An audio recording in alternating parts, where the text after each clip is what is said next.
सर्वप्रथम महाकारुणिक सम्यक संबुद्ध को त्रिवार वंदन करते हुए तदुपरांत परम पूज्य बोध सत्य बाबा साहब डॉक्टर भीमराव अम्बेडकर जी के प्रति कृतज्ञता का भाव प्रकट करते हुए तदुपरांत श्रद्धावान उपासक श्रद्धावान उपासिकाओं बच्चों सभी के प्रति मंगल मैत्री की भावना प्रकट करते हुए आज वर्षावास के पावन पुण्य अवसर पर भगवान बुद्ध द्वारा उपदेशित त्रिपिटक में से सुत्त पिटक का पांचवा निकाय खुद्दक निकाय का दूसरा भाग धम्मपद का जो प्रथम ग्रंथ है, प्रथम भाग है, उस प्रथम भाग का प्रथम वग्ग यमक वग्ग की देशना का यहाँ वाचन हो रहा है, देशना हो रही है। उस यमक वग्ग में 11 और 12वीं गाथा का आज देशना है।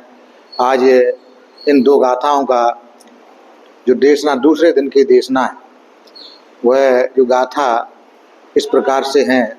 असारे सार मतनो सारे चासार दर्शनो ते सारंग नादि गच्छन्ति मिथ्या संकल्प गोचरा।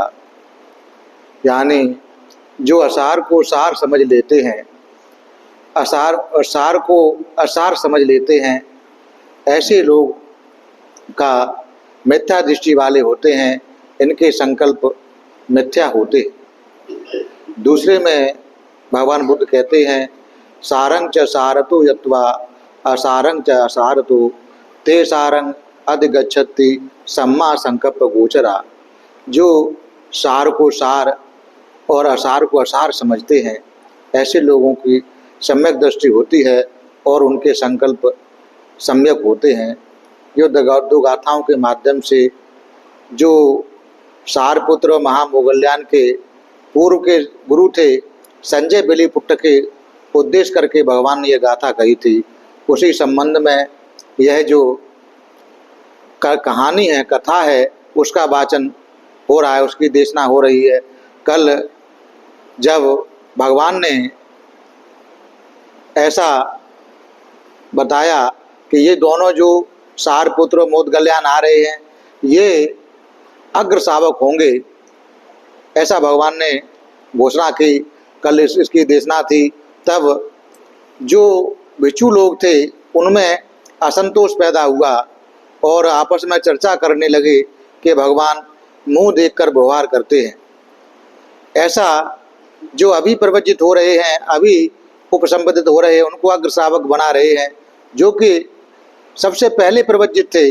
अगर भगवान न्याय करते तो सबसे पहले जो प्रवचित थे 5 वग्गीय, उसमें सबसे पहले जिनको अर्थ हुए वो कौंडिन्य थे, उनको बनाना चाहिए था, या 5 में से किसी और को लोगों को लेना चाहिए था।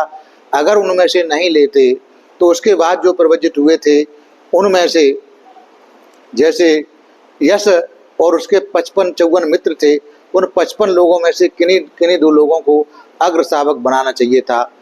अगर भगवान उन्हीं में से नहीं लेते तो फिर उसके बाद में जो प्रवचित हुए एक या वो 30 लोग थे जो प्रवचित हुए, उनमें से किसी को बनाना चाहिए था।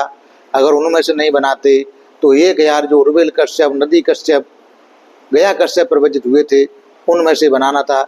इन सबको छोड़कर भगवान मुंह देखा व्यवहार कर रहे हैं और नए लोगों को अग्र शावक बना रहे हैं। ऐसा असंतोष भिक्षु संघ में पैदा हुआ।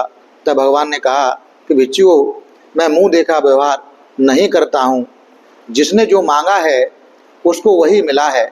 मैं कुछ भी देने वाला नहीं हूँ, जिसने जो मांगा है उसको वही मिला है।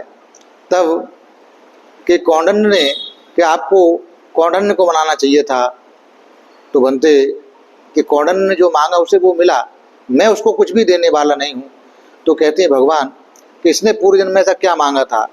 तो भगवान उसकी पूर्व जन्म की कहानी कौंडिन्य की, अज्ञात कौंडिन्य की सुनाते हैं कि पूर्व भिक्षुओं, आज से 91 कल्प पूर्व भगवान विपस्सी बुद्ध लोक में इस संसार में हुए थे। उसी समय महाकाल एवं चुलकाल नामक 2 कौटुंबिक भाई विशाल धान क्षेत्र के स्वामी थे। वे उसी खेत में धान की खेती किया करते थे। तब किसी दिन चूलकाल अपने धान के खेत में गया तो वहाँ उसने धान की बाली तोड़कर उसमें एक दाना निकालकर उसके बीच में से लंबे दो भाग किए। उसको चखने पर उसको वह धान बहुत ही स्वादिष्ट लगा। उसने उसी समय संकल्प किया कि इस खेत के धान के बीजों को फाड़कर उनके बीज का गूदा मैं भगवान विपस्सी बुद्ध को अन्नदान के रूप में दान करूँगा।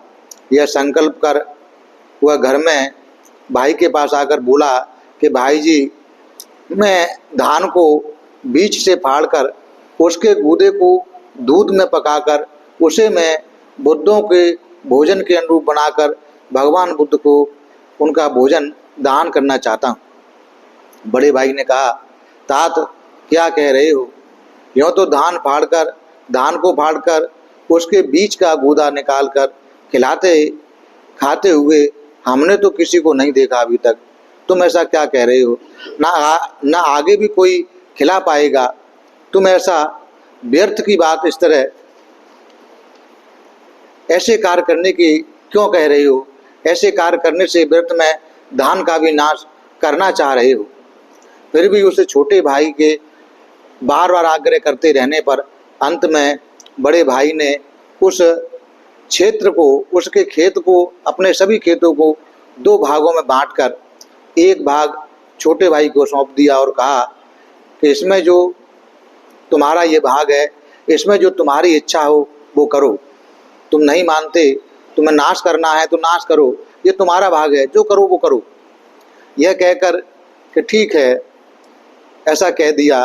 तब उस खेत का विभाजन कर अपने खेत में छोटे भाई ने, चूलकाल ने बहुत से मजदूरों को लगाकर उनसे धान के बीजों को बीज से फड़वाकर उन्हें बिना जल मिलाए शुद्ध दूध में पकाकर उसमें घी, शहद तथा शक्कर मिलाकर भगवान बुद्ध सहित भिक्षु संघ को दान देकर भोजन के बाद उसने भगवान से प्रार्थना की कि भंते, मेरे आज के इस दान के प्रभाव से आपके श्रेष्ठ धर्म का ज्ञान सर्वप्रथम मुझे ही हो।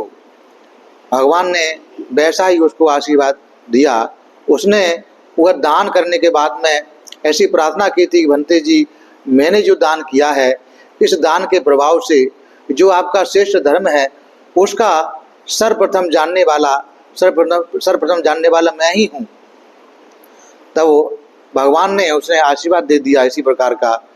वह चूलकाल पुनः अपने खेत पर गया तो वहाँ उसने देखा कि उसका खेत धान की बालियों से पुनः लहरा रहा है। इससे उसे बहुत प्रसन्नता हुई। उसने सोचा यह तो मुझे बहुत लाभ है। फिर उसने एक बार कटाई के समय कटाई के नाम पर, दूसरी बार ग्रामवासियों की तरह नए धान के दान के समय नए धान के नाम पर, तीसरी बार धान की लावनी के समय लावनी के नाम पर, चौथी बार गट्ठर बांधने के समय गट्ठर बांधने के नाम पर, पांचवी बार समूह में जमा करने के समय समूह में जमा करने के नाम पर, छठवीं बार धान के पृथक पृथक के नाम पर अलग करने के नाम पर, सातवीं बार उस धान को घर में लाते समय घर लाने के नाम पर, आठवीं बार क्रय दान को कोठों में भरने के समय कोठों के भरने के नाम पर। इस तरह एक ही दान से उसने 9 बार भगवान बुद्ध को अग्रदान दिया। इतनी कठोरता से दान का पालन किया हुआ धर्म उस पुरुष की रक्षा करता है। जैसा कि भगवान ने कहा है कि धर्म के आचरण करने वालों की वह धर्म रक्षा करता है। धम्मो हवे रक्षति धम्मचारी धम्मो सुचिन्नो सुख सुखमावहाति ऐसा निशंसो धम्मे सुचिन्ने न दुर्गति गच्छति धम्मचारी थी। भगवान कहते हैं धर्म के आचरण करने वालों को धर्म रक्षा करता है। इस तरह भली प्रकार से आचरण किया हुआ धर्म सुख प्रदान करता है। इस भली प्रकार से आचरण से किए हुए धर्म का यही महान फल है। ऐसे धर्मचारी की कभी दुर्गति नहीं होती। भगवान बुद्ध कहते हैं कि जो धर्म का आचरण करता है, धर्म का आचरण करने वालों को धर्म ही रक्षा करता है। और इस तरह जब धर्म का आचरण किया जाता है तो वह धर्म सुख प्रदान करता है। और इसी प्रकार धर्म का आचरण करने से महान फल प्राप्त होता है। और ऐसे धर्मचारी, धर्म के आचरण करने वाले की कभी दुर्गति नहीं होती, सदगति होती है, ऐसा भगवान कहते हैं। इस तरह चूलकाल ने 9 बार दान दिया, अग्रदान दिया। इस तरह चूलकाल ने भगवान विपश्ची के समय इस श्रेष्ठ धर्म को सर्वप्रथम प्राप्त करने का संकल्प करते हुए 9 बार अग्रदान दिया। इसी तरह इसने 1 लाख कल्प पूर्व हंसवती नगर में भगवान पद्मोत्तर के बुद्ध के समय भी सप्ताह पर्यंत महादान देकर उन भगवान के श्री चरणों में नत होकर अग्रधर्म को सर्वप्रथम प्राप्त करने की प्रार्थना की। अतः इसके द्वारा जो मांगा गया उसको वही मिला है। भिक्षुओं, मैंने कोई मुंह देखकर इसके साथ पक्षपात नहीं किया। भगवान कहते हैं कि आप कहते हैं कि सबसे पहले कौंडिन्य को आपको अग्र शावक बनाना चाहिए था, तो कहते हैं कि मैंने उसको कुछ नहीं दिया, उसने जो मांगा उसे भी प्राप्त हुआ है। मैंने मुंह देखा व्यवहार नहीं किया है, मैं पक्षपात करने वाला नहीं हूँ, मैं अन्याय किसी के साथ नहीं करता। फिर वो कहते हैं कि तो 55 के बारे में वो कहते भिक्षुओं ने भगवान से पूछा, तो बनते जो यश कुल आदि 55 भिक्षुओं में ने क्या कुशल कर्म किया। भगवान ने बताया, ये भी एक बुद्ध के पास अर्हत की प्रार्थना करते हुए बहुत से पुण्य कर्म कर अन्य समय में, जबकि भगवान बुद्ध संसार में नहीं आए थे, साथी बनकर अनाथ एवं मृत शरीरों की देखभाल करते हुए विचरण करते थे। वे एक दिन किसी गर्भवती स्त्री को मृत देखकर उसे जलाएंगे, ऐसा सोचकर शमशान में ले गए। उनमें से 5 आदमियों को यह कहकर कि तुम इसे जला देना, ग्राम में लौट गए। वहाँ यश नाम के युवक ने ज्यों ही उस मृत शरीर को भालों से कोंच कर जलाया, त्यों ही उसके चित्त में उसी शरीर के माध्यम से अशुभ संज्ञा उत्पन्न हो गई। उसके अवशेष 4 साथियों को भी वह शरीर देखा। अरे, यह शरीर को देखो, वह एक स्थान पर चर्म रहित है, कई जगह चर्म रहित है होकर चितकबरी गाय की तरह दुर्वर्ण एवं दूर दूर तक दुर्गंध फैला रहा है। ऐसा लगा। दाह कर्म पूर्ण करने के बाद वो 5 ही साथी ग्राम में जाकर अपने शेष साथियों को उस सब दाह के प्राप्त अशुभ संज्ञा को बताने लगे। उधर यश नाम के युवक ने अपने परिवार वालों तथा अपनी स्त्री को यह बात जाकर बता दी। वे सब भी उसे सुनकर अशुभ संगी बन गए और इसी के आधार पर साधना करने लगे। यह उनका पूर्व कर्म था। इसी के प्रभाव से यश कुल पुत्र को इस जन्म में अपने स्त्री गृह में शमशान का आभास होने लगा। उसी उपश्रय संपत्ति को आधार से इन सब 55 मित्रों को ही विशेष अर्हत पद की प्राप्ति हो गई। इस तरह उन्होंने अपना मांगा हुआ ही प्राप्त किया है। मैंने मुंह देखकर इनके साथ कोई भी व्यवहार नहीं किया, मैंने पक्षपात नहीं किया, मैं अन्याय नहीं करता। जिसने जो मांगा उसे वही प्राप्त हुआ है, मैं पक्षपात करने वाला नहीं हूँ। तब भिक्षुओं ने फिर भगवान से पूछा कि बनते, चलो इन भद्रभगीय सहायकों का क्या पूर्व जन्म का पुण्य कर्म था, वो 30 लोगों के बारे में पूछते हैं। तो भगवान ने बताया कि वे पूर्व बुद्धों की शरण में रहकर अर्हत की याचना कर पुण्य कर्म करते रहे। उसके बाद जब कोई बुद्ध वर्तमान में नहीं थे तो 30 धूर्तों के रूप में पैदा हुए, परंतु वे श्रवण जन्य पुण्य के प्रभाव से 60,000 वर्ष तक 5 शीलों का धर्म पूर्वक आचरण करते हुए इस तरह वे 30 सहायक ही अपने मांगे हुए को प्राप्त कर पाए। मैंने मुंह देखा, इनके साथ कोई भी पक्षपात नहीं किया, व्यवहार नहीं किया। 60,000 वर्षों तक इन्होंने 5 शील का पालन किया, उसी का पुण्य प्रभाव था कि इनको जो मिला। तब वो कहते हैं, भिक्षुओं ने फिर भगवान से पूछा कि भंते, इस उर्वेल कश्यप आदि के जो उर्वेल कश्यप, नदी कश्यप, गया कश्यप आदि ने क्या पुण्य कर्म किए थे कि उन्होंने भी अरहत प्राप्ति का लक्ष्य रखकर ही पुण्य कर्म किए। आज से 92 कल्प पूर्व तिष्य एवं पुष्य नाम के दो बुद्ध हुए। पुष्य बुद्ध के पिता राजा महेंद्र थे। उनको समृद्धि प्राप्त कर लेने पर राजा का कनिष्ठ पुत्र उनका प्रथम अग्रशावक हुआ एवं राजा के पुरोहित का पुत्र द्वितीय अग्रशावक बना। राजा ने भगवान के पास जाकर निवेदन किया कि मेरा बड़ा पुत्र बुद्ध हो चुका है, मेरा छोटा पुत्र उनका प्रथम अग्रशावक बना है एवं मेरे पुरोहित का पुत्र द्वितीय अग्रशावक बना है। इस तरह मेरा ही बुद्ध है, मेरा ही धर्म है, मेरा ही संघ है। अतः उन भगवान अरहत सम्यक संबुद्ध को मेरा प्रणाम है। इस तरह 3 बार ये हर्षयुक्त वचन कहकर भगवान के चरणों में गिरकर कहने लगा कि भंते, अब मेरी 90,000 वर्ष की आयु हो चुकी है, अब मेरा निद्रा का सा समय आ चुका है। अतः आज से आप जब तक मैं जीवित हूँ तब तक मेरी तरफ से ही चारों प्रत्यय चीवर, पिंडपात, शयनासन एवं भेषज स्वीकार करें। भगवान से ऐसा आश्वासन पाकर उनकी नियमित सेवा करने लगा। जो उनके पिता थे पूर्व, जो बुद्ध के, उन्होंने ऐसा कहा कि मैं 90,000 वर्ष का हो चुका हूँ, मेरी आयु थोड़ी शेष है, इसलिए मैं जब तक जीवित रहूं तब तक आप मेरी तरफ से ये चारों प्रत्यय स्वीकार करें। तब भगवान ने उन चारों प्रत्ययों को स्वीकार किया। वो 4 प्रत्यय चीवर, पिंडपात मतलब चीवर देना, भोजन देना, सोने की व्यवस्था करना सारी, और दवा वगैरह का सारा व्यवस्था, मतलब भिक्षु को जो लगता है सारा भार उसने अपने कंधों पर ले लिया। भगवान ने भी उनको करुणा के भाव से दे दिया।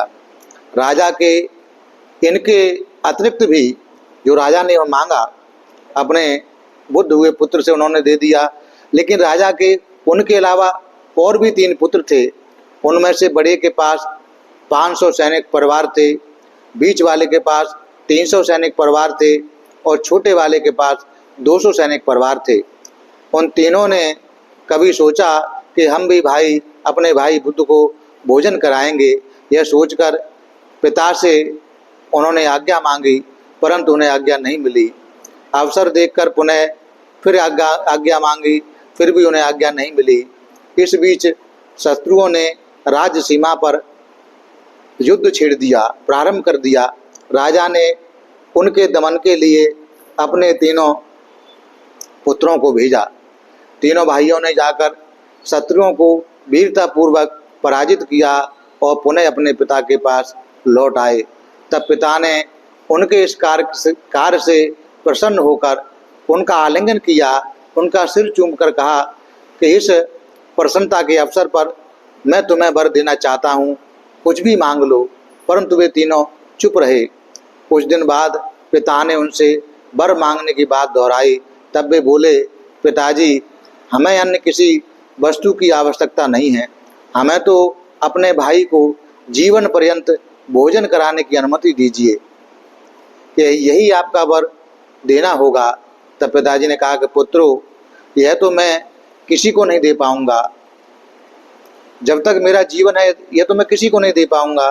तब पुत्रों ने कहा कि अच्छा पिताजी, जीवन पर्यंत के लिए न दीजिए, 7 वर्ष के लिए दे दीजिए। कि नहीं, यह भी नहीं कर पाऊंगा। तो पिताजी 6 वर्ष के लिए मना कर दिया, 5 वर्ष के लिए, 4 वर्ष के लिए, 3 वर्ष के लिए, 2 वर्ष के लिए, 1 वर्ष के लिए। अच्छा, जितना आप देना चाहें उतना ही दे दीजिए। कि मैं यह भी नहीं दे पाऊंगा। तो पिताजी 7 मास की अवधि तक ही दे दीजिए, या फिर 6 मास, 5 माह, 4 माह, 3 माह, 3 माह ही दे दीजिए। कि नहीं, मैं यह भी नहीं दे पाऊंगा। तो फिर पिताजी, हम तीनों को 1-1 माह मांगा हुआ दे दीजिए। तब राजा कहता है कि हाँ पुत्रों, यह हो सकता है कि मैं तुम तीनों को 1-1 माह दे सकता हूँ। आप लोग 3 मास तक भगवान को भोजन करा सकते हैं। यह अनुमति से तीनों भाई संतुष्ट हुए, प्रसन्न हुए और अपने आवास स्थान पर लौट आए। तब तीनों भाइयों का एक ही, उस समय जो तीनों भाइयों थे उनका एक ही भंडारिक था और एक ही आय व्यय लेखक था। उनके परिवार के सदस्य 1,20,000 थे। उन राजपुत्रों ने उन दोनों को बुलाकर बताया कि अब हम आगामी 3 मास तक 10 शीलों के पालन का संकल्प कर केवल 2 कांसाय वस्त्रों का उपयोग करते हुए अपने भाई भगवान बुद्ध की शरण में रहेंगे। तुम लोग इतना सतत दान नियम लेकर प्रतिदिन 90,000 भिक्षुओं का एवं 1,000 योद्धाओं को सभी प्रकार की खाद्य सामग्री, भोज सामग्री की व्यवस्था करना। इसके बाद हम आज से 3 मास तक तुमसे कुछ नहीं बोलेंगे। यूँ कहकर वे तीनों भाई अपना 1,000 परिवारों के साथ 10 शीलों का आचरण कर, व्रत लेकर, संकल्प लेकर, कांसाय वस्त्र पहनकर, प्रवज्जा लेकर बिहार में रहने लगे।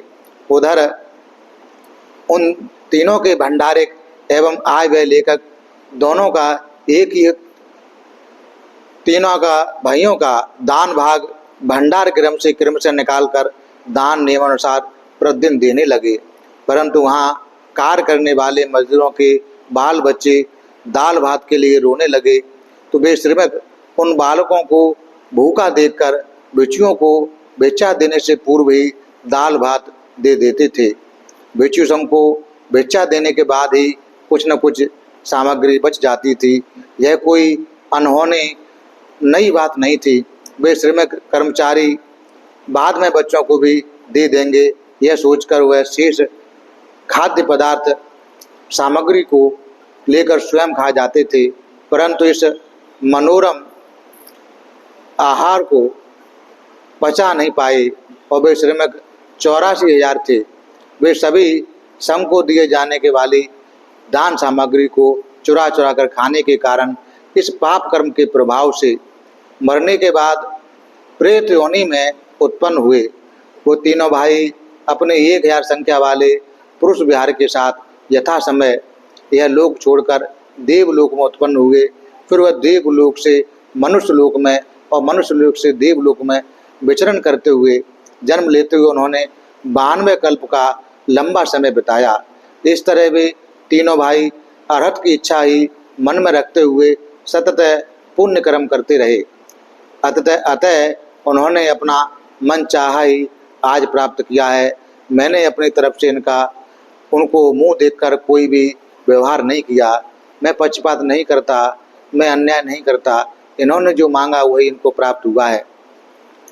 तब बताते हैं उस समय यह जो आय व्यय लेखक जो था आज का राजा बिम्बसार है, और जो भंडारिक जो था उस समय वह विशाख उपासक है। और वे तीनों राजकुमार आज ये 3 जटिल हैं, उर्वेल कश्यप, नदी कश्यप और गया कश्यप, वही तीनों भाई जो आज के रूप में हैं। उस समय के उनके जो श्रमिक जो मजदूर थे, परिवारी लोग थे, वो प्रेत योनि में जन्म लेकर कभी सुगति कभी दुर्गति पूर्वक जन्म मरण के चक्र में फंसे हुए उस कल्प में 4 बुद्धों के बाद तक प्रेत योनि में जन्म लेते रहे। अंत में वे श्रमिक इस कल्प में 40,000 वर्ष की आयु वाले भगवान ककुसुंद बुद्ध के समय जाकर पूछने लगे कि कृपया बताइए हमें वह पहले वाला रुचिकर भोजन कब मिलेगा। भगवान ने कहा कि मेरे जीवन काल में तुम्हें नहीं मिल पाएगा। हाँ, मेरी बात जब यह पृथ्वी 1 योजन ऊपर उठ जाएगी तब भगवान कोनागमन नामक बुद्ध संसार में होंगे, उनसे पूछना। उन प्रेतों ने उतना समय किसी तरह बिताया। फिर भगवान ने उत्तर दिया कि मेरे समय में भी तुम्हें नहीं मिलेगा। हाँ, मेरी बात जब महापृथ्वी 1 योजन ऊपर उठ जाएगी तब भगवान कश्यप संसार में आएंगे, तो उनसे यह प्रश्न पूछना। उन प्रेतों ने वह भी समय जिस किसी प्रकार बिताया। फिर उनसे पूछा तो उन्होंने बताया कि मेरे जीवन में नहीं मिलेगा, लेकिन हाँ, जब संसार में भगवान गौतम बुद्ध आएंगे तब तुम्हारा पूर्व काल का रिश्तेदार जो बिंबिसार नामक राजा होगा वह भगवान को दान कर उस दान के प्रभाव से तुम्हारी मुक्ति कराकर वह भोजन प्राप्त कराएगा, तभी तुम उसे प्राप्त कर पाओगे। उन प्रेतों का एक बुद्ध अवतार बीते हुए कल के दिन समाप्त हो गया। तब वे प्रेत तथागत के अवतार लेने पर बिंबिसार राजा द्वारा प्रथम दिन भिक्षुओं को दान करने पर भी अपना अंश प्राप्त नहीं कर पाए, तो रात्रि काल में भयंकर शब्द करते हुए राजा के सामने प्रकट हुए। राजा ने दूसरे दिन वेणुवन जाकर भगवान को रात्रि वाली सारी घटना सुनाई। तब भगवान ने राजा को उन प्रेतों का पूर्व का इतिहास बताया। भगवान ने कहा कि महाराज, आज से 92 कल्प पूर्व भगवान पुष्य के बुद्ध के समय ये जो प्रेत तुम्हारे संबंधी थे, यात्री बंधु थे, भिक्षु संघ के निमित्त दिए गए भोजन दान में से भोजन सामग्री की चोरी करके खाने के कारण आज ये प्रेत योनि में गए। यथा समय मरने के बाद ये प्रेत योनि में उत्पन्न होकर संसार में इधर उधर घूमते हुए यह भगवान ककुचंद बुद्ध के समय अपनी मुक्ति का काल पूछते रहे।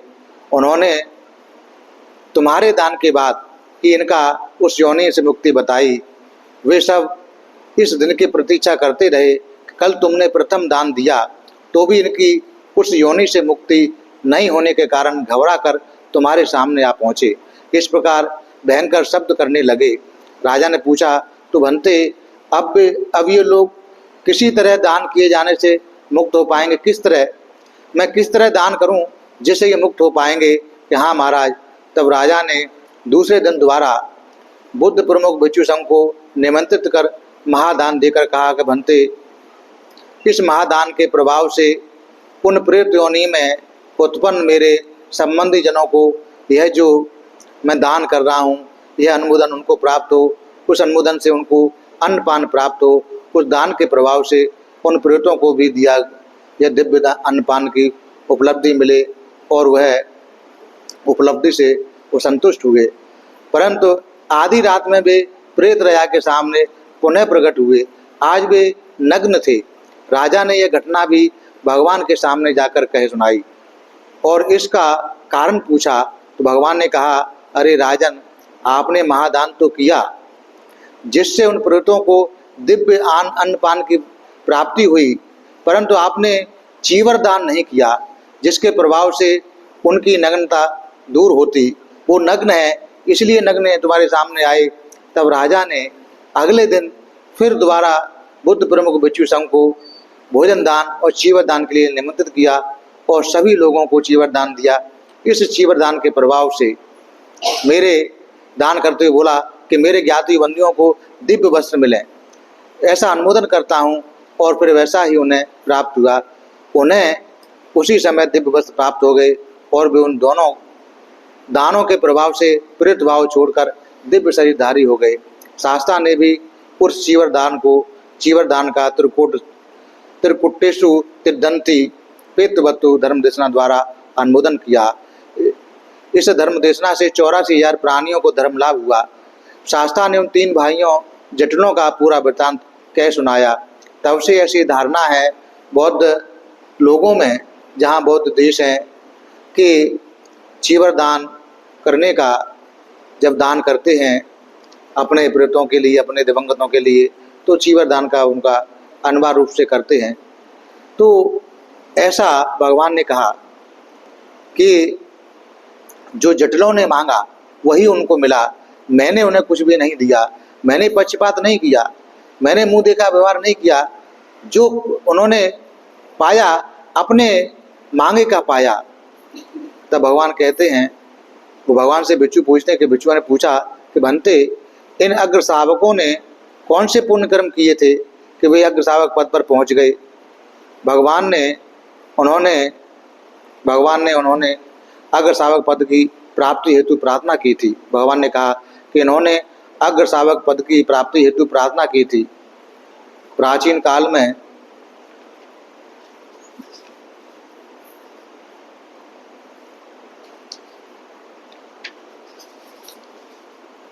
इसको हम कल वाचन करेंगे, थोड़ा लंबा है।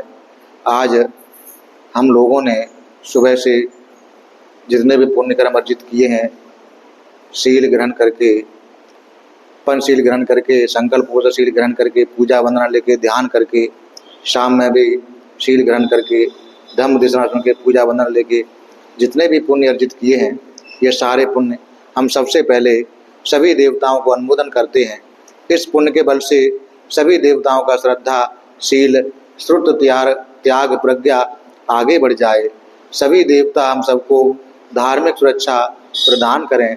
सभी देवताओं को उत्तम चार्यार्थ सत्य साक्षात्कार करने का पुण्य मिल जाए। उसके बाद ये सारे पुण्य हम लोग अपने आचार्य, उपाध्याय, वरिष्ठ भंते गणों और सभी भंते गणों को अनुमोदन करते हैं। इस पुण्य के बल से ये सभी लोग सुखी हों, सभी का कल्याण सदे, इन सभी लोगों को उत्तम चार्यार्थ सत्य साक्षात्कार करने का पुण्य मिल जाए। उसके बाद ये सारे पुण्य हम लोग संसार के सारे प्राणियों को अनुमोदन करते हैं। संसार के सारे प्राणी इस पुण्य के प्रभाव से भला हो, उनका कल्याण हो, उन्हें सत्य धर्म का मार्ग मिले, सत्य धर्म के मार्ग पर चलकर कर्म फल से मुक्त होकर निर्वाण गति को प्राप्त हो, ऐसी कामना करते हैं। और उसके बाद ये सारे पुण्य हम लोग यहाँ आए हुए सभी लोगों को अनुमोदन करते हैं। इस पुण्य के बल से इन सभी लोगों की सारे प्रकार की आपत्ति विपत्ति, सारे प्रकार की विघ्न बाधा दूर हो। इन सभी लोगों को उत्तम चार्यार्थ सत्य साक्षात्कार करने का पुण्य मिल जाए।